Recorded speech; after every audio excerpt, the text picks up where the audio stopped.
Can you tell us briefly about your background? Who is Aisha Risley? Well,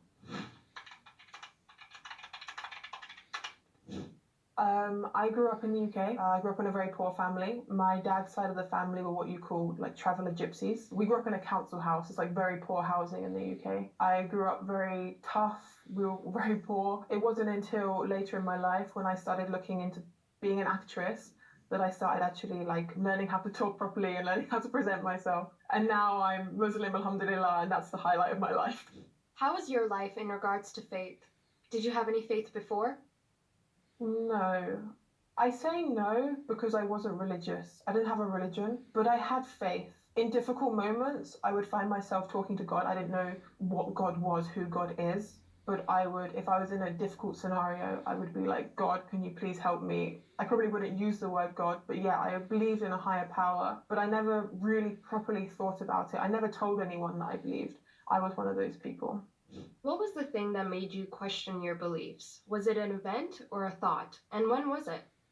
It was when I was in Turkey, and it was when I was in Blue Mosque, Sultan Ahmed, I think you guys call it. That's when I started really seeing into religion for the first time. I'd experienced other religions, but not to the depth that I experienced Islam. Other religions, I just kind of read about them, but Islam I experienced through feeling. From being inside the mosque, from hearing the azan, it was completely different. What was your view of Islam back then? Did you have any prejudices? I had lots of prejudices, but they were subconscious. I never thought of myself as an Islamophobe. I never thought I didn't like a group of people. I was always trying to be kind. I was trying to be a good person. But yeah, I did have prejudices. When I first came to Turkey, I remember my granny said to me, please don't go to a Muslim country. Please, just don't go. She thought something was going to happen to me. And when she told me, don't go, it's a Muslim country, I was like, honestly, I got scared. I definitely did have that notion. When I first visited a mosque in Turkey, I thought the people were going to tell me I can't go in. I thought that they were going to, I don't know, laugh at me. They were going to stare at me in a negative way. I expected the worst when I went into a mosque for the first time. Have you ever experienced something that led you to Islam? I always had a bad relationship with alcohol. So when I was 8 years old, my brother died from alcohol. And the reason why it affected me so much is because obviously I was very close to him. He was my brother. But the reason why it affected me so much is because when he died, the doctor said that if he wasn't drunk, he wouldn't have died. He got drunk, he got in a fight. One punch, it took one punch, and he hit the floor, the brain hit the back of his head, and he died. As soon as he hit the floor, he was dead. It was instant. But the doctor said if he wasn't drunk, he would have tensed for that punch and he wouldn't have died. That was the reason. So if he hadn't been drinking, he wouldn't have died. So I always had a problem with alcohol. And after his death, I was very young, but my family, they didn't understand the negative impacts of alcohol. They actually carried on drinking. They drank more than they used to. My dad went to pubs even more. I saw him even less. He was always at the pub. And through him going to the pub, my dad then met a 15-year-old girl who he left my mum for. He ran away with a 15-year-old girl and he left his entire family behind because of alcohol. And this is something that I always advocated for when I grew up. Because my entire family split in half over the course of a year. This all happened in a year. It was me, my dad, my brother, and mum. And then that was it. Half was gone. I never saw my dad again. Half was gone. It was me and my mum. And I think what happened after this incident is I grew up hating alcohol. I hated parties. I couldn't attend parties. I felt really bad. But as I started getting older, probably around 20, I started thinking, oh, maybe it's not so bad. I never turned into a party freak. I never went through that. For me, it was about networking. Everyone said, if you go to these clubs, you'll meet the right people, you'll get in the right circles, you'll network. So I started doing it for that reason. There was one time when I was in LA, I went to a nightclub and somebody spiked my drink. And that same night, I ended up in hospital because somebody tried to kidnap me, pretty much. Someone tried to kidnap me while I was in LA. And after that moment, I remember waking up in the hospital. I had makeup all down my face. I was in an awful state. And I remember thinking, why did I do this to myself? Like, I've always been against alcohol. Why have I started getting in this life? But the worst part was, after that, I didn't stop. I carried on partying, not as much as my friends, a little bit here and there. And when I came to Turkey with bad intentions. I didn't have good intentions when I came here. So Like Allah really waited until I'd lost like my whole self pretty much, to the extent that I was looking for plastic surgery. Like I was actually trying to change myself. Allah waited until I lost my whole self until Allah took me to Islam. What impressed you the most about Islam? I mean, there wasn't one thing. There was lots of different things that happened over time. I think for me, the biggest thing that actually got me thinking about Islam seriously was when I did tasbih for the first time. So when I saw people in Turkey doing tasbih, I saw so many people doing it. I thought they were stress beads. That's what I used to call them. I used to call my mum and be like, people in Turkey, they do stress beads. It's so cool, mum.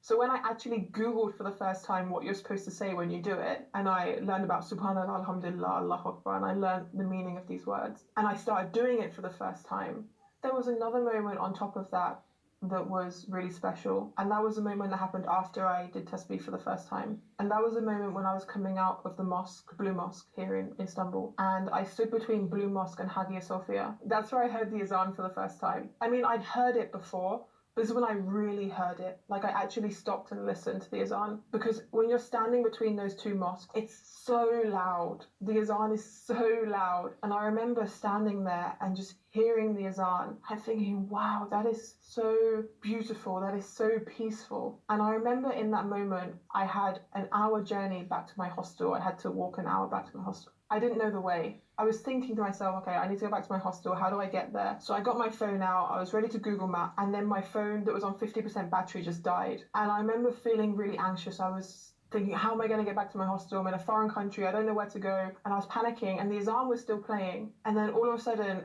it was like all my worries just dropped. Like it was like everything just disappeared and my anxiety left my body, and I thought, God, if you're real, this is kind of what's going through my mind, like, God, if you're real, help me get back to my hostel. And in that moment, in a very, very, very, very long time, I wasn't anxious. I wasn't worried. Like before I became Muslim, I think I spent a lot of my time being worried. Like everything worried me. Like I had such bad anxiety. Like what if I go in the street and this thing happens? What if I do this and this happens? And once I discovered Islam, once I became Muslim, it was the remedy to my anxiety. It was the thing that I'd been searching for so long to stop me from feeling anxious all the time and worried all the time, because I learned tawakkul. I learned about having faith in God, about having faith in Allah subhanahu wa ta'ala. That feeling was what actually drew me to Islam.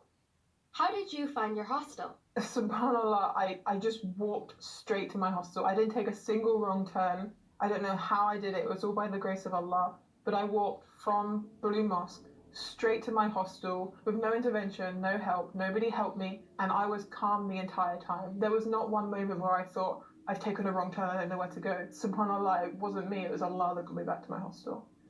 What happened between those two moments, that hearing the adhan for the first time, taking the shahada? My first experience inside Blue Mosque. After that, I went back to the hostel and I started reading the Quran. There was an English translation inside my hostel, so I picked that up and I started reading.